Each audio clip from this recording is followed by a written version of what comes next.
ठाकुर जी को प्रिय थे और ठाकुर जी इनके भक्त थे, ये बात है। हमारे उत्तर भारत के एक संत की कहावत है, कितना भजन करो, बोले इतना भजन करो कि मेरा सुमिरन हरि करे। मैं हरि को सुमिरन करूं नहीं, मेरा सुमिरन हरि करें, मैं पावा विश्राम। ठाकुर जी मुझे याद करें, इसमें हमारा कल्याण। जनाबाई की इतनी चर्चा सुनी कबीरदास जी ने।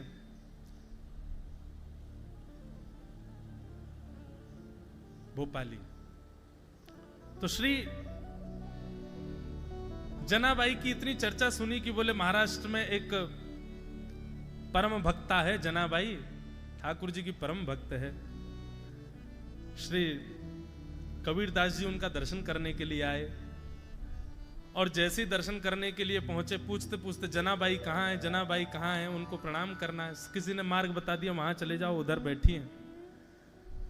संभवतः उसी समय क्या देखा, जैसे ही कबीरदास जी का पहुंचना हुआ तो दो आपस में पड़ोसी माताएं एक दूसरे से लड़ रही थीं।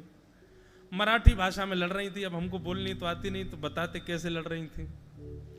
एक दूसरे से लड़ रही थी और किस बात पे लड़ रही थी, गोबर के ऊपले खींच रही थी। एक मैया कह रही थी ये मेरा है, दूसरी कह रही थी ये मेरा है, और भीड़ चारों तरफ खड़े होकर के देख रही थी। कबीरदास जी ने पूछा भैया क्या हो रहा है? बोले लड़ाई हो रही है। लड़ाई हो रही है, अच्छा ये सब छोड़ो, ये बताओ जनाबाई कहाँ है? बोले वो सामने जो कंडा खींच रही है वो जनाबाई तो है। वो जो गोबर का उपला खींच रही हैं और जोर जोर से चढ़ चढ़ के सामने वाली के ऊपर जो चढ़ रही हैं, बार बार मुष्टिक दिखाती हैं। क्या कैसे बोलेंगे मराठी? माझा कंडा। क्या गोबर के उपले को क्या बोलते हैं महाराज जी? हैं? गोबरी, माझी गोबरी। माझी मतलब मेरी। मराठी भाषा भी बड़ी अच्छी। मराठी भाषा में कहीं कहीं संस्कृत के शब्द आते हैं। माझे माहेर पंढरी आहे भीवरे तेरे। हमको एकाध अभंग भी महाराज जी गाएंगे ना, कथा में सुनाएंगे बीच बीच में। माझे बहन चंद्रभागा तकरे से पाप भंग, माझे माहिर पंढरी आहे भीवरे छाते। श्री एकनाथ जी महाराज का पद। एकनाथ जी कहते हैं बाप आणी माझे विठ्ठले रखुमाई। एकनाथ जी से किसी ने पूछा आपका परिवार कहाँ है, तो अपने परिवार का वर्णन कर रहे हैं। यहां महाराष्ट्र के भक्तों के भाव इतने सुंदर हैं कि क्या बताएं। एकनाथ जी कहते हैं मेरे माता पिता कौन है? बोले विठ्ठले रखुमाई। विठ्ठल और श्री रुक्मणी जी मेरे माता पिता हैं। और बोले माझी बहन चंद्रभागा, चंद्रभागा मेरी बहन है। बोले कैसी बहन है? बोले जो सबके पापों को दूर करती है, ऐसी चंद्रभागा मेरी बहन है। अच्छा तुम्हारा मायका कहाँ है? बोले माझे माहिर पंढरी, पंढरपुर मेरा मायका है। एका जनार्दनी शरण, एका जनार्दनी शरण, एका जनार्दनी शरण। शेखनाथ जी महाराज ऐसा सुंदर भाव गाते। तो कथा चल रही जनाबाई की। जनाबाई लड़ रही हैं। कबीरदास जी बोले जनाबाई कहाँ है? बोले ये जो कंडा मांग रही हैं, माझी गौरी कहकर के जो खींच रही है, यही है जनाबाई। कबीरदास जी बोले राम राम राम राम। इनकी इतनी प्रशंसा सुन के आया था मैं। ऐसी भक्ता, ऐसा नाम गान करती हैं, ठाकुर जी से इतना प्रेम करती हैं, इतना लाड़ लड़ाती हैं, ठाकुर जी का इतना स्मरण, ठाकुर जी इनके संग पल्लू पकड़ करके घूमते हैं। मैंने इतनी प्रशंसा सुनी। बताओ ये तो कैसी विषयासक्त माता है, हैं? गोबर की गोबरी के पीछे लड़ रही हैं, एक कंडे के पीछे लड़ रही हैं। कबीरदास जी के मन में संशय आ गया, ये भक्त कैसे हो सकती है भगवान की?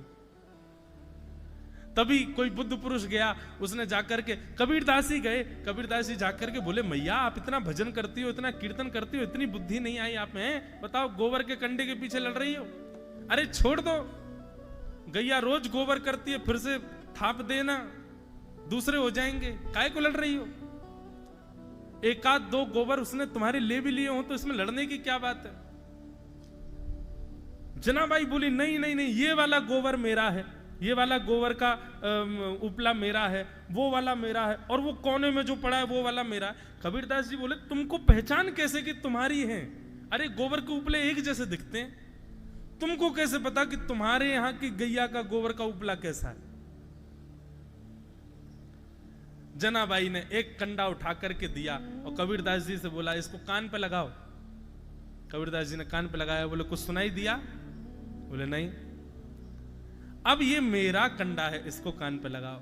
जनाबाई का कंडा जैसे ही कबीरदास जी ने कान पे लगाया, विठ्ठल विठ्ठल विठ्ठल विठ्ठल विठ्ठल, कंडे में से ही सुंदर ठाकुर जी का नाम गान प्रकट हो रहा था। श्री कबीरदास जी के नेत्र सजल हो गए, चरणों में गिर गए, मां मुझे क्षमा कर दो, मैं आपके रूप को नहीं जान पाया।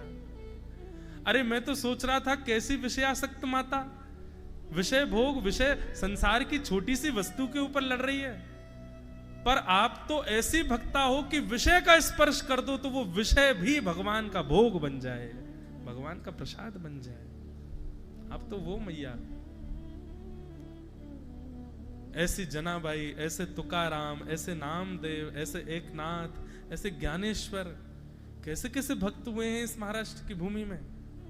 उत्पन्ना द्रविड़ेशाहम वृद्धिम कर्नाटके गताम, क्वचित क्वचिन महाराष्ट्रे गुर्जरे जीर्णताम गतः। भक्ति का जो परिचय है वो महाराष्ट्र में पली बड़ी है। इसीलिए हम भले ही उत्तर भारत से आते हैं, पर इस बात को हम स्वीकार करते हैं कि हमारे उत्तर भारत से कई गुना, कई लाख गुना श्रेष्ठ भक्ति का संचार महाराष्ट्र के वैष्णवों के हृदय में। सबसे बड़ी बात महाराष्ट्र के भक्तों में क्या है? दीन बहुत हैं, सरल हैं, सहज हैं। हमारे यहां भक्ति आती है आडंबर संग लेके आती है, लेकिन भक्ति वही श्रेष्ठ मानो जहां आडंबर ना आता, जहां पर ज्यादा प्रकाशित या प्रभावित होने की इच्छा ना आती हो, जहां पर सहज, सरल और दैन्य भाव आता हो, समझो वो भक्ति परिपूर्ण पुष्ट होके आई है आपके पास। और ऐसी भक्ति महाराष्ट्र के भक्तों में देखने को मिलती है। निश्चित माने हम तो यहां दीनता की भिक्षा लेने आए हैं आपसे कि हमको भी थोड़ा दीन बना दो।